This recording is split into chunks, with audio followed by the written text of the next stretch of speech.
इस खाने को स्टोर करेगा, मॉडिफिकेशन करेगा एंड पैकेजिंग करेगा। Simple sugar complex simple sugar complex होते हैं। और क्या करता है, दूसरा फंक्शन क्या करता होता है, लाइसोसोम्स बनाने का काम करता है। गोल्जी, मैंने अभी बताया गोल्जी का क्या काम हुआ।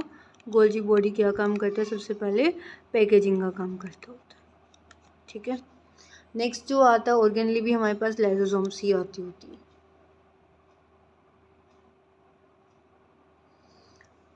लाइसोसोम्स को हम क्या कहते होते हैं, suicidal bag of the cell. एक हम इसके लिए वर्ड यूज़ करें suicidal bag of the cell. दूसरा इसके लिए हम लोग एक और ये वर्ड भी यूज़ करते हैं, इसको हम एटम बॉम्ब भी बोला जाता है। काफ़ी बुक्स में इसका क्वेश्चन जो है ना एज ए सुसाइडल बैग तो बहुत कॉमन हो चुका, ये तो इसका नेम है ही। जैसे कि माइटोकॉन्ड्रिया को हम लोग क्या बोल रहे थे, माइटोकॉन्ड्रिया के साथ में हम एक और वर्ड यूज़ कर रहे थे which is known as a power house of the cell. इसी तरीके से यहाँ लाइसोसोम्स के साथ में क्या वर्ड यूज़ करते हैं, यहाँ पे उसके लिए सुसाइडल बैग यूज़ करें, सुसाइडल बैग। और यहाँ पे इसको सुसाइडल बैग क्यों बोला जाता है, इसके पीछे रीज़न क्या है। ये क्या करता है, इसके अंदर हाइड्रोलिटिक एंजाइम्स होते हैं। हाइड्रोलिटिक एंजाइम्स को अपने साथ में ये स्टोर करके रखता होता है, हमेशा मिलेंगे। इवन डाइजेस्ट करने में वही इसकी हेल्प करते होता है।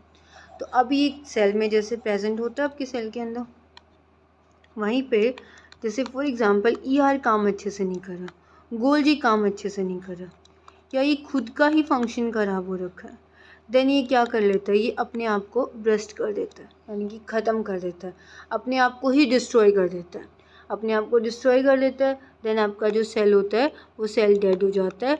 और सेल के अंदर कोई भी प्रॉब्लम होती है तो उससे आपको प्रोटेक्शन करने का काम कौन करता है, वो लाइसोसोम्स करते होते हैं। वेस्ट डिस्पोजल, जो भी वेस्ट होता है वो सेल का इसी के अंदर डिस्पोज होता है। फिल्ड विद, इसके अंदर क्या होता है, डाइजेस्टिव एंजाइम्स होते हैं और हाइड्रोलिटिक एंजाइम्स होते हैं, मैंने अभी बताया। मेम्ब्रेन बाउंड स्फेरिकल सेक लाइक स्ट्रक्चर होता है, मेम्ब्रेन होती है इसके अंदर, ये दिखाई दे रही है ना, ये इसके अंदर मेम्ब्रेन होती है और मेम्ब्रेन बाउंड स्फेरिकल सेक होता है। Breaks digestive enzymes to simpler substances. काम क्या, फंक्शन एक और क्या काम करता है कि जो डाइजेशन के लिए जो एंजाइम्स होते हैं, जो डाइजेशन होता है उसको क्या करता होता है, उसको सिंपलर सब्सटेंसेस में चेंज करता होता है। ये भी एक आपकी बॉडी के अंदर बहुत इंपॉर्टेंट ऑर्गेनली होती है। इसके बाद आते हैं वैक्यूल्स। वैक्यूल जो होता है ना, ये भी मेम्ब्रेन बाउंड होता है। ठीक है, स्टोरेज सेक्स काम क्या करता है, स्टोरेज का काम करता है, इसके अंदर सॉलिड के लिए भी होता है, लिक्विड के लिए भी होता है। ये दिखाई दे रहा है, ये आपका वैक्यूल ही है। ठीक है, और ये आपका एक प्लांट सेल है। और मैंने प्लांट सेल पढ़ाते टाइम पे समझाया था कि प्लांट सेल के अंदर क्या होता है, एक लार्जेस्ट वैक्यूल होता है। वैक्यूल का साइज़ लार्ज होता है, प्लांट सेल का वैक्यूल पढ़ते हैं। प्लांट सेल के अंदर लार्ज होता है, डिस्टिंक्ट स्टोर सेल होती है अलग टाइप की। सेल सेप जो होता है किसमें कंसिस्ट, इसमें सेल सेप जो होता है इसमें क्या क्या होता है, शुगर होती है, अमीनो एसिड्स होते हैं, ऑर्गेनिक एसिड्स होते हैं। प्रोवाइड क्या करता है, टर्जिडिटी और रिजिडिटी, मतलब कि टर्जिडिटी भी प्रोवाइड करता है, रिजिडिटी भी प्रोवाइड करता है। और 50 to 90% इसकी वॉल्यूम, जो सेल की जो वॉल्यूम होती है वो कौन कवर अप करता है, वो वैक्यूल ही करता होता है। और परमानेंट होता है इन एनिमल्स के अंदर, परमानेंट इन एनिमल्स। अब बात, एक सेकेंड, यहाँ पे ना ये पॉइंट रॉन्ग लिखा हुआ है, परमानेंट होता है इन प्लांट्स के अंदर, परमानेंट होता है इन प्लांट्स। ठीक है, let me correct it. Next होता है एनिमल। एनिमल सेल के अंदर छोटा होता है, इससे बहुत छोटा होता है, टेम्परेरी होता है और स्टोर क्या करता है, ग्लूकोज को करता है, ग्लाइकोजन को करता है, प्रोटीन्स को करता होता है। यहाँ पे इसका इतना फंक्शन था। प्लांट्स के अंदर क्या कर रहा था, रिजिडिटी भी प्रोवाइड करता है। यहाँ पे क्वेश्चन ऐसे बनता होता है कि वैक्यूम मतलब कि कौन से वाली ऑर्गेनली होती है जो आपके सेल को टर्जिडिटी एंड रिजिडिटी प्रोवाइड करती है।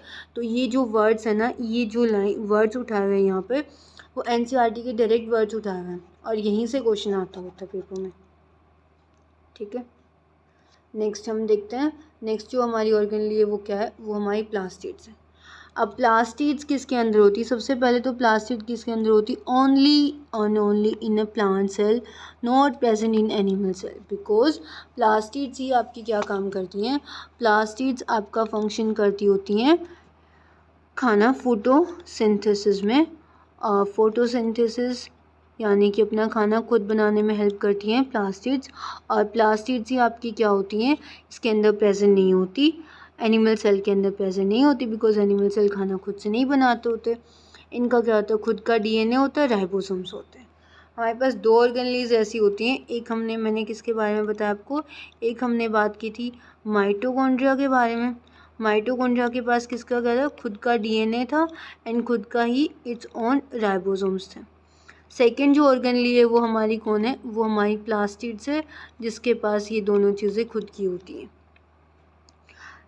यहाँ पे टाइप देखो, प्लास्टिड के टाइप्स 3 टाइप की प्लास्टिड्स होती हैं। Chloroplast, chloro means chlorophyll present होएगा, क्रोमो, क्रोमो का मतलब होता है कलर, और ल्यूकोप्लास्ट, ल्यूकोप्लास्ट क्या काम करेगी, स्टोरेज का काम करती होती है। क्लोरो का मीनिंग बताया क्या होता है, कंटेन करता है क्लोरोफिल पिगमेंट प्रेजेंट होता है। ऑल्सो कंटेन, इसमें येलो एंड ऑरेंज पिगमेंट्स भी होते हैं, इसमें येलो एंड ऑरेंज पिगमेंट होते हैं। और दूसरा क्या करता है, इसके साथ में Mg होता है। Mg मीन्स, Mg यहाँ पे क्या है, Mg is a magnesium, magnesium का मेटल होता है। मैग्नीशियम फोटोसिंथेसिस में हेल्प करता होता है, और ये मैग्नीशियम से क्वेश्चन बहुत पूछा जाता है, ये very important part, note it. Next है क्रोमोप्लास्ट। क्रोमोप्लास्ट कंटेन करता है different types of pigment. Chromoplast में क्या होता है, डिफरेंट टाइप के पिगमेंट्स होते हैं जो वो प्रोवाइड क्या करते हैं, कलर को प्रोवाइड करने का काम करते हैं। जो आपके कलर, फ्लावर का कलरफुल जो होते हैं, रेड ऑरेंज इस टाइप के जो फ्लावर्स होते हैं आपके, वो कलर किसकी वजह से होता है, फ्लावर्स का, वो क्रोमोप्लास्ट की वजह से होता है। और एसएससी सीजीएल के अंदर ना यहाँ से डायरेक्ट क्वेश्चन पूछा हुआ था कि फ्लावर्स का कलर कैसा हो, किसकी वजह से फ्लावर्स का कलर शो किया जाता है, डिफरेंट कलर के होते हैं, तो वो किसकी वजह से होता है, क्रोमोप्लास्ट की वजह से होता है। इसके बाद हम लोग है ना क्वेश्चन का सेशन करेंगे, जिस क्वेश्चंस के थ्रू हमारी जो इस चैप्टर की कंप्लीट रिवीजन हो जाएंगी। 20 के अराउंड हम क्वेश्चंस करेंगे, जिसके थ्रू हम इस चैप्टर को कंप्लीट दोबारा से रिवाइज कर लेंगे, और वो क्वेश्चंस बहुत इंपॉर्टेंट होंगे। ल्यूकोप्लास्ट कलरलेस और वाइट, ल्यूकोप्लास्ट कैसा होता है, अब नेक्स्ट जो है कलरलेस होता है, वाइट कलर में होता है, और स्टोर क्या काम करता होता है, store starch, oil and protein store. इसका काम, ल्यूकोप्लास्ट का काम ही स्टोरेज का होता है, जो किस किस को स्टोरेज करती है, स्टार्च को करती है, ऑयल को करती है, एंड प्रोटीन ग्रैन्यूल्स को करती होती है। हमारी सेल ऑर्गेनेल्स होती है यहाँ पे ख़त्म। अब हम देख लेते हैं प्लांट सेल के अंदर अलग अलग, यहाँ पे ये देखो, ये लाइसोसोम, ये आपका साइटोप्लाज्म, ये आपका माइटोकॉन्ड्रिया। अभी देखे हैं आपने सभी तो पहचान सकते हो, ये वैक्यूल होगा, ये आपका गोल्जी बॉडीज़ होंगी, ये आपका रफ एंडोप्लाज्मिक रेटिक्यूलम, ये आपका स्मूथ एंडोप्लाज्मिक रेटिक्यूलम, ये आपका न्यूक्लियस है, ये आपका न्यूक्लियस के अंदर आपने अलग अलग चीज़ें पढ़ी थी, न्यूक्लियोप्लाज्म के बारे में पढ़ा, न्यूक्लियोलस के बारे में, न्यूक्लियर इन्वलप, न्यूक्लियर पोर, ये सब मैंने आपको पढ़ाया है, सेल वॉल, ठीक है, सेल मेम्ब्रेन है, गोल्जी एपेटस, ये चीज़ें मैंने सब बताई। तो एक बार आप इसका ओवरव्यू ले सकते हो और सब कुछ याद कर सकते हो। ये आपकी क्लोरोप्लास्ट है, क्लोरोप्लास्ट के बारे में भी पढ़ा हमने, जो किचन प्लास्टिड्स को हम kitchen house of the cell भी कहते होते हैं। ये पॉइंट मैं यहाँ पे ऐड करना भूल गई थी प्लास्टिड्स में, जैसे कि mitochondria power house of the cell था, लाइसोसोम्स जो थे आपके सुसाइडल बैग था, इसी तरीके से प्लास्टिड्स जो हैं वो किचन ऑफ द सेल बोला जाता है।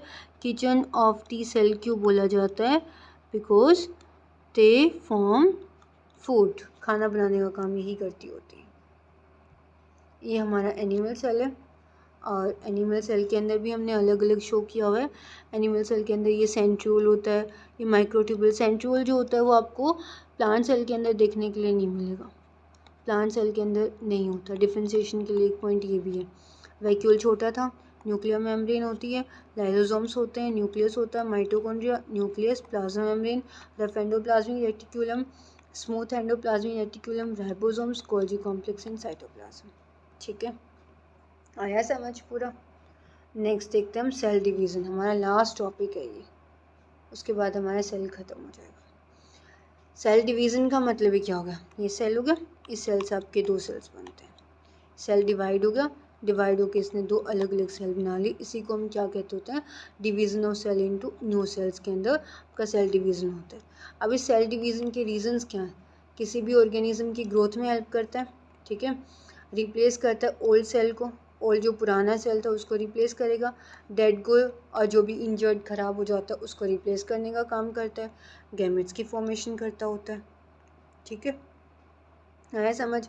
कोई भी सेल जैसे आपको चोट लगी, चोट लगने के ऊपर उस जो भी इंजरी आपको, उस इंजरी की हेल्प कैसे होगी, उस इंजरी की हीलिंग कैसे होगी, यानी कि वो ठीक कैसे होगी। जैसे वहाँ पे कोई भी सेल्स की दोबारा से सेल की ग्रोथ होनी स्टार्ट होगी, ग्रोथ मतलब कि ग्रोथ कैसे होगी, वो डिवाइड होंगे, डिवाइड होने के बाद एक सेल से आपके 2 सेल्स बनेंगे, इस तरीके से वहाँ पे ग्रोथ स्टार्ट हो जाती है।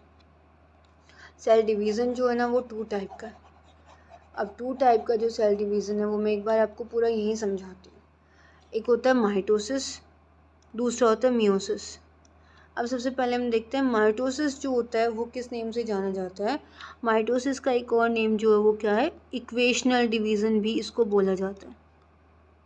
इक्वेशनल डिवीज़न का मतलब क्या होता है, ये बहुत इंपॉर्टेंट है और ये बच्चों को ना समझ ही नहीं आता होता।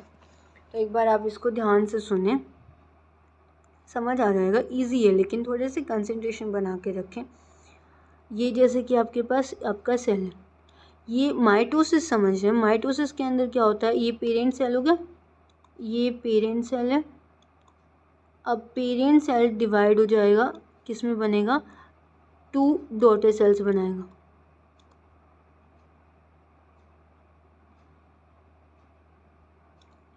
डॉटर सेल्स बनाई।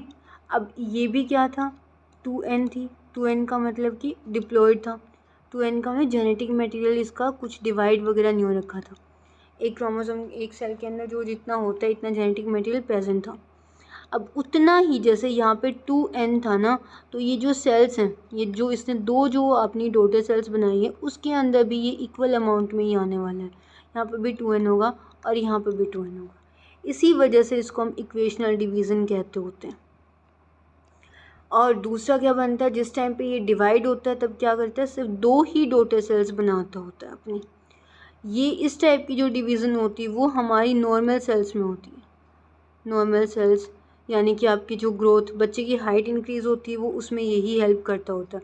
आपको जहाँ पे चोट लगती है, चोट लगने के बाद जब चोट ठीक होती है तो वहाँ पे कौन सा प्रोसेस चल रहा होता है, माइटोसिस चल रहा होता है। ठीक है, यहाँ पे नंबर ऑफ़ क्रोमोसोम्स और डीएनए का जो नंबर होता है वो जितना आपके पेरेंट के अंदर है उतना ही आपके जो सेल्स की फॉर्मेशन हो रखी है उन सेल्स के अंदर भी प्रेजेंट होगा। यानी कि अगर यहाँ पे n था, इसके पास 2n अगर क्रोमोसोम्स और डीएनए का नंबर है तो आगे फर्दर जो इसने 2 डॉटर सेल्स बनाई है उसके अंदर भी इसका 2n ही होने वाला है। आया समझ। इस वजह से इसको हम लोग इक्वेशनल डिवीज़न कहते हैं। दूसरा इसको ये कहाँ पे होती है, सोमेटिक सेल्स के अंदर होती है। ठीक है, मोस्ट इम्पॉर्टेंट आपके लिए यही था। सोमेटिक सेल कौन से वाले, जो नॉर्मल आपकी बॉडी ग्रोथ वाले सेल्स हैं ना, वो वाले।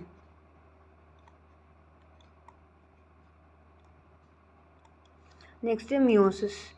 मियोसिस का जो नेम है ना, जैसे इसको इक्वेशनल डिवीज़न बोला जाता है, इसी तरीके से मियोसिस को क्या बोला जाता है, इसको बोला जाता है reductional division.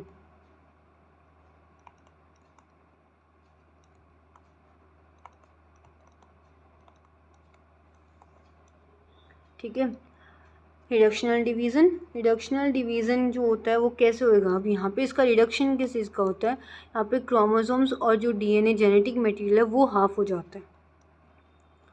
Number of chromosomes and जो आपका जेनेटिक मटेरियल है डीएनए वो हाफ हो जाता है। हाफ कैसे हो जाता है, यहाँ पे इसको रब कर लेते हैं। ये देखो, ये था आपका पेरेंट, पीछे नोट करते, इसने 2 बनाए, 2 सेल्स की फॉर्मेशन हुई, ये आगे फर्दर से 2 सेल्स और बना लेता है। ये किस में होता है, ये आपका मियोसिस में होता है। ठीक है, जहाँ पे माइटोसिस के अंदर जहाँ पे सिर्फ 2 डॉटर सेल्स बनी थी, वहीं पे आपका जो मियोसिस है उसके अंदर क्या कितनी बनती हैं, 4 डॉटर सेल्स बनती हैं। और जो जैसे यहाँ पे जेनेटिक मटेरियल था, ये सेल डिवाइड हुआ, इस सेल से ये जेनेटिक मटेरियल किस में आ गया, जैसे यहाँ पे 2n था तो यहाँ पे कितना आ गया, n, 1n और 1n। इसके बाद आगे फर्दर ये डिवाइड हुए तो यहाँ पे हाफ और यहाँ पे हाफ यहाँ पे भी हाफ और यहाँ पे भी हाफ, इस तरीके से। तो यानी कि जो फर्स्ट जो पेरेंट था उसके पास कितना था, 2n था। एक बार मैं इसको रब कर लेती हूँ, काफ़ी होच पोच हो गया। वेट अ मिनट, एक बार रिपीट कर देती हूँ थोड़ा सा। ये था आपका पेरेंट, ठीक है। पेरेंट सेल ने डिवाइड किया, 2 डॉटर सेल्स बनी। अब इन डॉटर सेल्स ने आगे फर्दर डिवाइड किया तो 1 पेयर और बन गया। तो यहाँ पे टोटल डॉटर सेल्स जो बनी वो कितनी बनी, 4 बनती होती है मियोसिस के अंदर। अब माइटोसिस के अंदर कितनी बनी थी, 2 बनी थी। जो जेनेटिक मटेरियल है यहाँ पे 2n है ना, अब ये 2n जो है ये कितना हो जाएगा, हाफ हाफ हो जाएगा। इसमें n और n आएगा, मतलब कि 1n और 1n आया। इसके बाद जो आगे फर्दर दोबारा से जो डिवीज़न होता है, फिर से जो डॉटर सेल्स बनती है, उसके अंदर जो जेनेटिक मटेरियल है वो हाफ ही ट्रांसफ़र होएगा। आया समझ। तो इस वजह से जो पेरेंट था, पेरेंट के अंदर 2n था, 2n जेनेटिक मटेरियल था। वहीं पे जब डॉटर सेल्स 4 डॉटर सेल्स बनी है तो उसके अंदर वो जेनेटिक मटेरियल काफ़ी कम हो गया। जेनेटिक मटेरियल की अमाउंट कम होने की वजह से ही हम इसको क्या कहते होते हैं, रिडक्शनल डिवीज़न कहते होते हैं। और ये जो मियोसिस वाली जो डिवीज़न होती है वो किसके अंदर होती है, ये आपके जर्म सेल्स के अंदर होती है, जर्म सेल्स में होती है। यानी कि ये जर्म सेल्स कौन से वाले होते हैं, जो सेल्स आपकी रिप्रोडक्शन में हेल्प करते होते हैं। रिप्रोडक्शन में कौन से वाले सेल्स हेल्प करते होते हैं, स्पर्म सेल एंड ओवम। इसके अंदर हम लोग मियोसिस देखते होते हैं। आया समझ। नेक्स्ट हम दोनों का डिफ्रेंसिएशन देखते हैं। ये वाला जो है, ये वाली जो ये आपकी माइटोसिस, और ये वाली जो है ये आपकी है मियोसिस। इसमें सब कुछ नहीं लर्न करना। जो जिस चीज़ को मैं, ये सोमेटिक सेल्स मैंने भी बताया, सोमेटिक सेल जो नॉर्मल ग्रोथ वाले सेल्स होते हैं, ये जर्म सेल्स में होती है। ये न्यूक्लियस डिवाइड करता है, सिर्फ एक बार ही दिखाया था मैंने। जैसे कि माइटोसिस में तो माइटोसिस में 2 ही बने थे ना, ठीक है। और यहाँ पे कितने बने थे, न्यूक्लियस 2 बार डिवाइड हुआ था। आगे फर्दर जैसे ये डिवाइड हो गया था, इसके बाद भी आगे फर्दर डिवाइड हो रखा था, ठीक है। तो इसलिए डिवाइड ट्वाइस बोला हुआ है। इसके बाद डॉटर सेल्स डिप्लॉयड होते हैं, ये मैंने समझाया था। डॉटर सेल्स इसके हैप्लॉयड होते हैं, ठीक है। ये जो जिनको मैं टिक कर रही हूँ ना, बस वो पॉइंट्स लर्न करने हैं यहाँ पे। Increase number of normal cells, यहाँ increase number of normal cells ये समझाया मैंने। ये प्रोड्यूस करते हैं एग एंड स्पर्म सेल्स को, involve in healing and growth में हेल्प करती होती है, इन्वॉल्व इन जेनेटिक वेरिएशंस की। यहाँ पे 2 डॉटर सेल्स बनती होती हैं, ये वाले 2 डॉटर सेल्स बनती होती हैं, यहाँ पे 4 डॉटर सेल्स बनती है, मैंने पूरा समझाया। इसकी अगर मेल फंक्शनिंग हो जाती है तो कैंसर होने के चांसेस होती है। कैंसर यानी कि नंबर ऑफ सेल्स की जो होती है वो ग्रोथ अगर एक्स्ट्रा हो जाती है, अनवांटेड ग्रोथ ऑफ सेल्स को हम कैंसर कहते होते हैं। और अगर जो माइटोसिस अगर आपकी ज़्यादा हो जाती है, माइटोसिस अगर ज़्यादा हो जाती है तो रिजल्ट्स इन कैंसर। वहीं पे अगर मियोसिस के अंदर अगर जैसे कोई भी प्रॉब्लम होती है, जेनेटिक जो डिसऑर्डर जैसे डाउन सिंड्रोम होता है, क्लिन जैसे क्या ये कैसे कैसे सिंड्रोम्स होते हैं, काफ़ी लोगों को आप लोगों ने ऑब्जर्व किया होगा अपनी सराउंडिंग में कि ब्रेन अच्छे से डेवलप नहीं हुआ होता। वो ब्रेन अच्छे से डेवलप नहीं होने के चांसेस वो यही होते हैं। ये जो मतलब कि काफ़ी टाइम पे डिवीज़न के टाइम पे मेल फंक्शनिंग हो जाती है सेल्स के अंदर, जब जो यहाँ पे जर्म सेल्स वगैरह जब डिवाइड होते हैं, इनका जेनेटिक मटेरियल जिस टाइम पे यहाँ पे ऐसे था, और यहाँ जब जेनेटिक मटेरियल इनका जब डिवाइड होता है उस टाइम पे काफ़ी बारी मेल फंक्शनिंग हो जाती है। देन ये प्रॉब्लम क्रिएट हो जाती है, देन ये मेल फंक्शनिंग और जेनेटिक डिसऑर्डर्स हो जाते हैं। ये सब डाउन सिंड्रोम हो गया, क्लिनफिल्टर सिंड्रोम हो गया, टर्नर सिंड्रोम हो गया, ये सभी जो सिंड्रोम्स हैं ना वो जेनेटिक डिसऑर्डर के ही सिंड्रोम्स हैं। आया समझ। ये देखो, ये मैं आपको दिखा देती हूँ एक बारी with the help of diagram. ये आपका पेरेंट सेल, डीएनए रेप्लिकेट हो गया, यहाँ पे 2n था, ये 2n और 2n, यही चीज़ मैंने समझाई। 2 ही डॉटर सेल्स बनेंगी, जो सेल्स होंगे या डॉटर सेल्स है ना, ये आपकी डॉटर सेल्स हैं, लिखा डॉटर सेल्स जो हैं वो 2n है। पेरेंट सेल किसके अंदर होता है, मेल फंक्शनिंग हो जाती है तो कैंसर हो जाता है। एक बार रिवाइज करवा देते हैं, कैंसर हो जाता है और 2 ही डॉटर सेल्स बनती होती हैं। जेनेटिक मटेरियल जो होता है वो 2n रहता है डॉटर सेल्स के अंदर भी, और नॉर्मल सेल्स में भी ये नॉर्मल सेल्स में ग्रोथ में जो हेल्प करता होता है वो कौन हेल्प करता है, वो माइटोसिस करता होता है। मियोसिस जनरली किस में होता है, जर्म सेल्स के अंदर होता है। Parent cell DNA replicate 2n था, मियोसिस 1 हुआ 2n, उसके बाद nn हो गया, 4 डॉटर सेल्स बनी है इसके अंदर। को लेक्चर कैसा लगा कमेंट में ज़रूर बताइए। Thank you for the watching. And next जो क्लास होगी वो हमारी इसकी रिवीजन क्लास होगी, जो भी हमने पढ़ा है वो पूरा हम नेक्स्ट क्लास में रिवाइज करने वाले हैं। So thank you so much.